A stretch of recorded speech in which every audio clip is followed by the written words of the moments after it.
നിന്ന് ഇറങ്ങിയ ശേഷം സന്തിലേന്ന് ഇറങ്ങി വീട്ടില് വന്നു. അപ്പൊ ഞാന് എന്താ വീട്ടിൽ വന്നിരിക്കുന്ന ഞാന് ഒരു വളരെ മോടിയായിട്ട് ഇരുന്ന ഞാന് വളരെ എന്താ പറയുക, കള്ളുകുടിക്കാനൊന്നും പോകുന്നില്ല. കള്ളുകുടിക്കാനൊന്നും പോവാത്ത ഞാൻ വീട്ടിലിരിക്കും. അപ്പം കുഞ്ഞു വീട്ടിലുണ്ട്, മോൻ വീട്ടിലുണ്ട്, അമ്മയുണ്ട്, വൈഫ് റീസെന്റ് ജോലി കിട്ടിയ വൈഫ് അങ്ങോട്ട് പോയി.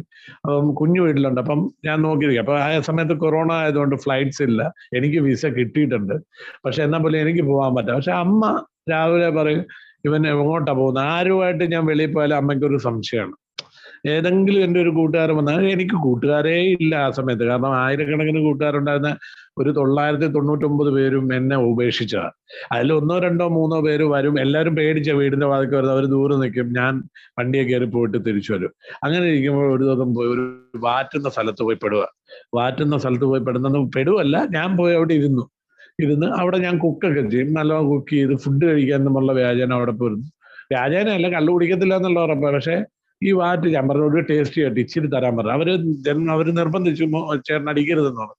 ഞാൻ പറഞ്ഞു, ഒരെണ്ണം വെച്ചാൽ ആരും അറിയത്തില്ലടാ, ഒരെണ്ണം കഴിച്ചോട്ടെ എന്ന് പറഞ്ഞ് ചെറുതായിട്ട് ഒരു സിപ്പ് ചെയ്ത് ഈ സമയത്ത് എന്ന് പറഞ്ഞാൽ ലോക്ക്ഡൌൺ ടൈമിൽ കഴിച്ചപ്പോഴത്തേക്കും, അതിനുശേഷം ഈ കഴിച്ച് തുടങ്ങുക, നമ്മൾ അത് തുടങ്ങി ഒരു 2 പിന്നെ ഒരു 3 പിന്നെ എനിക്ക് സത്യം പറഞ്ഞാൽ ഒരു 5-8 ദിവസം എനിക്ക് കറക്റ്റ് പറഞ്ഞാൽ വീട്ടിൽ പിടിച്ച് ഞാൻ ചെന്നപ്പോഴത്തേക്കും വെള്ളം അടിച്ചെന്ന് പിടിച്ച് പ്രശ്നങ്ങളായി.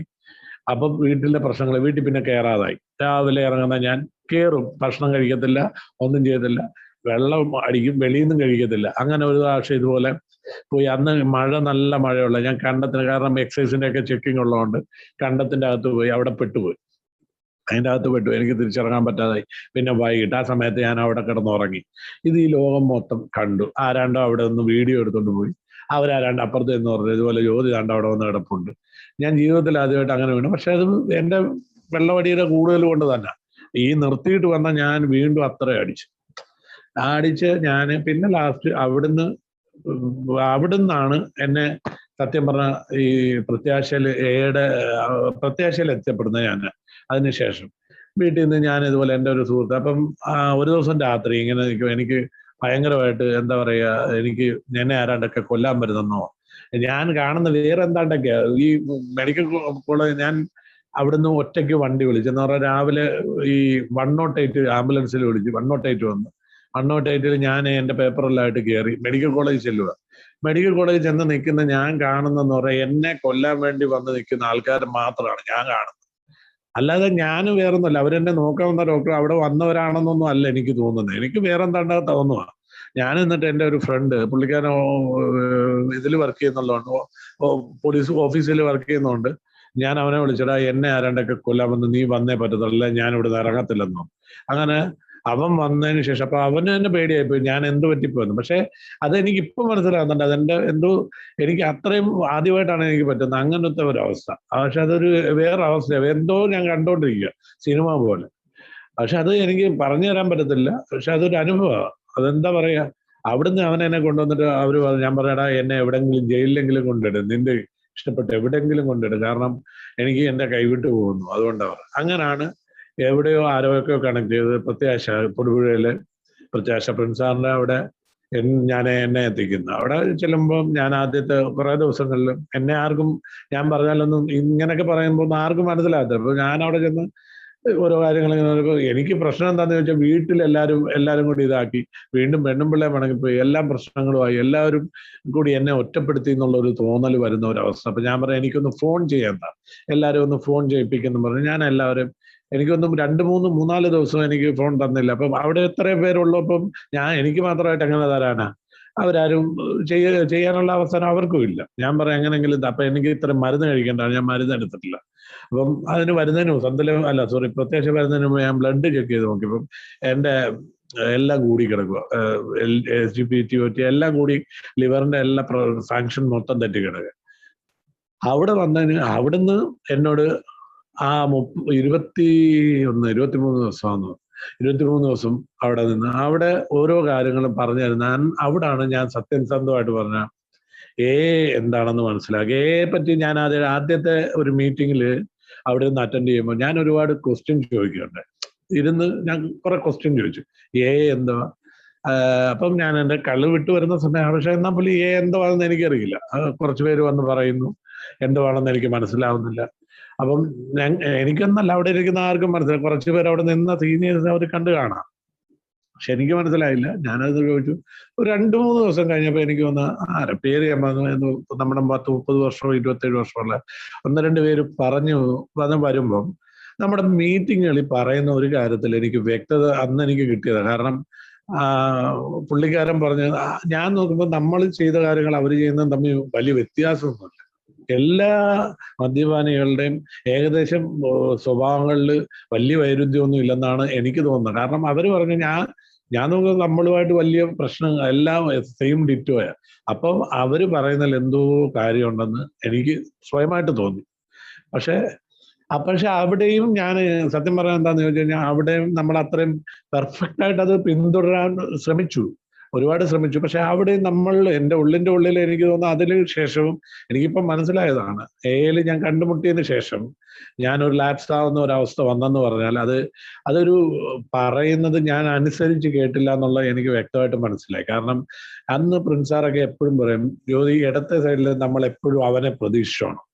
പിന്നെ മാത്രമല്ല, ഓരോ സ്ഥലങ്ങളിൽ പോകുമ്പോഴും ഓരോ കാര്യങ്ങളിലും ആൾക്കാരോട് പെരുമാറുമ്പോഴും, അല്ലെങ്കിൽ ആൾക്കാരുടെ കൂട്ടത്തിൽ കള്ളു കുടിക്കുന്ന സ്ഥലത്ത് പോകരുത് ഒരുപാട് പേര് പറഞ്ഞു. പിന്നെയും ഞാൻ ഇവിടെ വന്നതിന് ശേഷം അവിടെ നിന്ന് ഒരു പ്രശ്നമില്ല. ഞാൻ ആ ഫ്ലൈറ്റ് വരെ ഓൾറെഡി ഞാൻ കള്ളില്ലാത്ത ഫ്ലൈറ്റ് എടുത്ത്. വേണ്ട, അത് ഞാൻ പലപ്പോഴും എനിക്കത്. പക്ഷെ എന്നാൽ ഈ കള്ള് എൻ്റെ മൈൻഡിൽ കിടപ്പുണ്ടെന്നുള്ളത് എനിക്ക് വ്യക്തമായിട്ട് മനസ്സിലായി ഇവിടെ വന്നതിന് ശേഷം. ഞാൻ ആ ബിയർ കഴിച്ചപ്പോഴാണ് സത്യസന്ധമായിട്ട് പറയാം, ആ ബിയർ കഴിച്ചപ്പോൾ അന്ന് തൊട്ട് എനിക്ക് സത്യം പറയാൻ എനിക്ക് ആരോടെങ്കിലും ഇത് തുറന്നു പറയണം. അത് പറയാൻ ഒരു സമയം കിട്ടില്ല. പക്ഷെ എന്നാൽ പോലും ആ ബിയർ കഴിച്ച് ഒരു ബിയറേ തുടങ്ങി, പിന്നെ ഒരു 3 ബിയർ വരെയായി. 3 ബിയറായി. 3 ബിയർ എന്ന് പറയാൻ 12.5 8.5 എന്നങ്ങനെ പറഞ്ഞ ബിയർ ഉണ്ട് ഇവിടെ. അതൊക്കെ എന്താണെന്ന് പോലും അറിയത്തില്ല. മറ്റേ ബിയറും അല്ല, കട്ടിയുള്ളത്. അത് കഴിഞ്ഞ് ഒരു പ്രാവശ്യം ഒരു ക്വാർട്ടർ തരട്ടെ എന്ന് വെച്ചാൽ ഞാൻ പറഞ്ഞു വേണ്ടാന്ന് പറഞ്ഞു.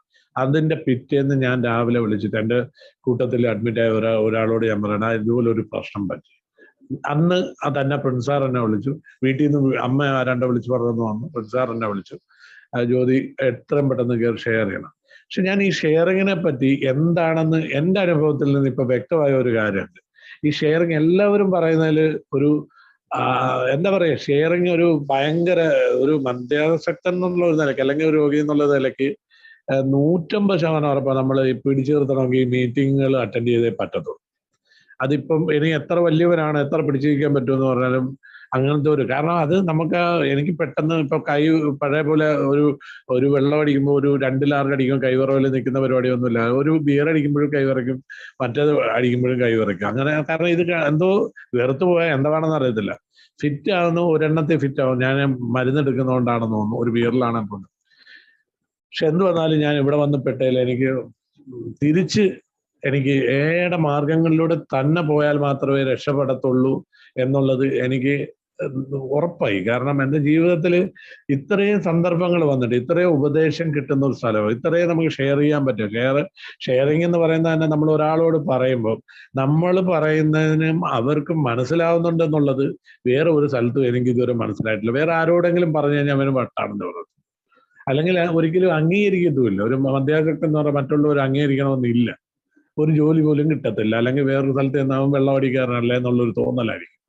അങ്ങനത്തെ ഒരു അവസ്ഥയിൽ പോയി പെടുന്നത്. നമ്മൾ അങ്ങനത്തെ അവസ്ഥയിലല്ല പറയാം. പക്ഷെ എന്നാൽ പോലും എല്ലാവരോടും എൻ്റെ ജീവിതത്തിൽ നിന്ന് പഠിച്ചൊരു അനുഭവം ഉണ്ട്. എന്ന് പറഞ്ഞാൽ എൻ്റെ ജീവിതത്തിൽ എനിക്ക് പറയാൻ പറ്റിയെന്ന് പറഞ്ഞാൽ തുറന്നങ്ങ് പറയുകയാണെങ്കിൽ ഇല്ലാതെ എനിക്ക് ഇനിയും മുന്നോട്ട് പോകാൻ പറ്റുമെന്ന് എനിക്ക് തോന്നുന്നില്ല. കാരണം എൻ്റെ ഇത്തവണത്തെ ലാപ്സ് അല്ലെങ്കിൽ റിലാപ്സ് ജീവിതത്തിൽ ഒരു പ്രാവശ്യം ഉണ്ടായത്, ഇനിയും ഉണ്ടാവരുതെങ്കിൽ എനിക്ക് ഉറപ്പിച്ച കാര്യമാണ് എയിലൂടെ പോയേ പറ്റൂ. കാരണം അതിൻ്റെ അകത്ത് ഒരു ഇതുമില്ല. ഇപ്പൊ തന്നെ ഞാൻ പലപ്പോഴും പറഞ്ഞു, എൻ്റെ ടൈമിങ് സത്യം ഞാൻ ഒരു ജോലിയുടെ പ്രശ്നങ്ങളിൽ നടക്കുന്നതുകൊണ്ട് കുറെ ഇതുണ്ട്. എന്നാൽ പോലും എനിക്ക് കറക്റ്റായിട്ട് ഷെയർ ചെയ്യാൻ പറ്റുന്ന ഒരു ഗ്രൂപ്പെങ്കിൽ ഒരു ഗ്രൂപ്പ്, അല്ലെങ്കിൽ 2 ഗ്രൂപ്പെങ്കിൽ 2 ഗ്രൂപ്പ് ഒരു ദിവസം ഷെയർ ചെയ്യുക. അല്ല ടൈമിങ് ഫ്രീ ഇരിക്കുന്ന ടൈമിൽ ഏതെങ്കിലും ഗ്രൂപ്പുകളിൽ കയറുക. ഞാനിനി അത് എൻ്റെ ജീവിതത്തിൽ ഭാഗമാക്കി എൻ്റെ ജീവിതം തിരിച്ചു കൊണ്ടുവരാൻ ശ്രമിച്ചുകൊണ്ടിരിക്കുക. സത്യത്തിൽ എന്താ പറയുക, എൻ്റെ ജീവിതത്തിൽ ഇത്രയും അബദ്ധങ്ങൾ പറ്റിയിട്ടും എന്നെ ഇത്രയും ചേർത്ത് പിടിക്കുന്ന ഒരു സംഘടന ഉണ്ടായിട്ട് പോലും വീണ്ടും ഒരു അഹങ്കരിച്ച്, അല്ലെങ്കിൽ എൻ്റെ പല പല പല പല സ്വഭാവ ദൂഷ്യങ്ങളുണ്ട്, അതെല്ലാം മാറ്റിയെടുക്കണമെങ്കിൽ ഓരോരോ പടിപടിയായിട്ട് മുന്നോട്ട്. കാരണം ഈ പടികളെ പറ്റി പൂർണ്ണമായിട്ട് പറയാൻ എനിക്കറിയില്ല. കാരണം ഞാനൊരു തുടക്കക്കാരനാണ്. അല്ലെങ്കിൽ ഇതിന്റെ എങ്ങനെ പോകണമെന്ന് ശീലിക്കണമെന്ന് എനിക്കറിയില്ല. ഉപദേശങ്ങൾ തേടി മാത്രം നമുക്ക് ഇതിൻ്റെ അകത്തോട്ട് പോകാൻ പറ്റത്തുള്ളൂ. എങ്ങനെ നിയന്ത്രിക്കണം, എവിടെ നിയന്ത്രിക്കണം, ഏതൊക്കെ ടൈമിൽ നമുക്ക് 24 മണിക്കൂർ എന്ന് പറഞ്ഞാൽ 24 മണിക്കൂർ നമ്മൾ അത് വിജിലന്റ് ആയിട്ട് ഇരുന്ന് കഴിഞ്ഞാൽ എപ്പോഴും ഇത് ഒഴിവായി തന്നെ പോകുമെന്നുള്ള 100% ഉറപ്പാണ്. 24 മണിക്കൂർ പോയി എന്തായാലും ഒരു മീറ്റിംഗ് എങ്കിലും ഒരു ദിവസം അറ്റൻഡ് ചെയ്യുക, എല്ലാവരോടും സംസാരിക്കുക. ഞാനും ഇന്ത്യൻ സ്റ്റാറിൽ ഞാൻ വീട്ടിലായിരുന്നപ്പം മിക്കവാറും ദിവസങ്ങളിൽ കയറാറുണ്ടായിരുന്ന, വൈകിട്ട് ഞാൻ കേട്ടോണ്ടിരുന്ന ഞാൻ കുറെ കാര്യം. പക്ഷെ അവിടെ നിന്ന് ഇങ്ങോട്ട് വരുമ്പോഴത്തേക്കും മാറിപ്പോയി, കുറെ കാര്യങ്ങൾ അവിടെ നിന്ന് മിസ്സായി.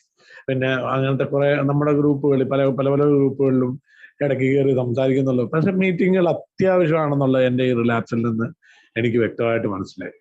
റിലാപ്സ് എന്ന് പറയുന്നത് ചെറുതാണെങ്കിലോ വലുതാണെങ്കിലോ റിലാപ്സ് തന്നെ. കാരണം നമ്മൾ ഒരു സത്യസന്ധനല്ലെങ്കിൽ ജീവിതത്തിൽ തിരിച്ചു വരാൻ പറ്റത്തില്ല എന്നുള്ളത് മോശം. സത്യസന്ധത എല്ലാത്തിലും വേണമെന്നല്ല എനിക്ക് മനസ്സിലായിട്ടുള്ളത്. നമ്മൾ ചെയ്യുന്ന കാര്യങ്ങളിൽ സത്യസന്ധത വേണം.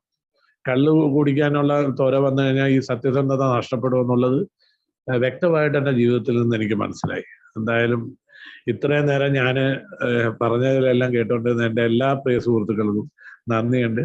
മാത്രമല്ല എനിക്ക് വേണ്ടി എൻ്റെ മുന്നോട്ടുള്ള എല്ലാത്തിലും എല്ലാവരുടെ സപ്പോർട്ടും ഞാൻ ആരെ വിളിച്ചാലും എല്ലാവരും ഓർത്തിരിക്കുക.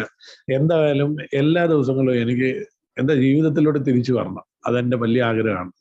അറ്റ് എനി കോസ്റ്റ് എങ്ങനെയെങ്കിലും തിരിച്ചെന്ന് പറഞ്ഞാൽ സുബോധ ജീവിതത്തിൽ തന്നെ പോകണം. വെള്ളമടി എൻ്റെ ജീവിതത്തിൽ എനിക്ക് പറഞ്ഞിട്ടുള്ളതല്ല. വെള്ളമടിക്കാൻ പറ്റത്തില്ല. ഒരു മദ്യാസക്തൻ എന്ന് പറഞ്ഞാൽ ആദ്യമായിട്ട് മനസ്സിലാക്കുന്ന വന്നിട്ടാണെങ്കിൽ അന്ന് മനസ്സിലാക്കി ഞാനൊരു മദ്യാസക്തനാണെന്ന് ഞാൻ വിളിച്ചു പറയുക. അപ്പം ഞാനൊരു മദ്യാസക്തൻ എന്ന് പറഞ്ഞു കഴിഞ്ഞാൽ അത് ഞാൻ മനസ്സിലാക്കാൻ വേണ്ടിയാണ് പറയേണ്ടത്. പക്ഷെ അത് ഞാൻ മദ്യാസക്തനാണ് അല്ലെങ്കിൽ ഞാൻ ഇന്നേക്ക് കുടിച്ചിട്ടില്ല അത് പറഞ്ഞിട്ടല്ല. ഞാൻ മദ്യാസക്തനാണെന്ന് എനിക്ക് ഒരു പ്രാവശ്യം മനസ്സിലാക്കി തന്നെ. ഇനി രണ്ടാമതും മൂന്നാമതും ഒന്നും എപ്പോഴും മനസ്സിലാക്കി തരാൻ എല്ലാവർക്കും ഒന്നും പറ്റിയെന്ന് വരത്തില്ല. എന്തായാലും എൻ്റെ ഈ റിലാപ്സിൽ നിന്ന് എനിക്ക് മുന്നോട്ട് പോകാൻ എല്ലാ ദൈവത്തിൻ്റെയും എല്ലാവരുടെയും പ്രാർത്ഥനകളും എല്ലാം വേണമെന്ന് പറഞ്ഞുകൊണ്ട് ഞാൻ ഇന്ന് നിൽക്കുന്നു. നന്ദി.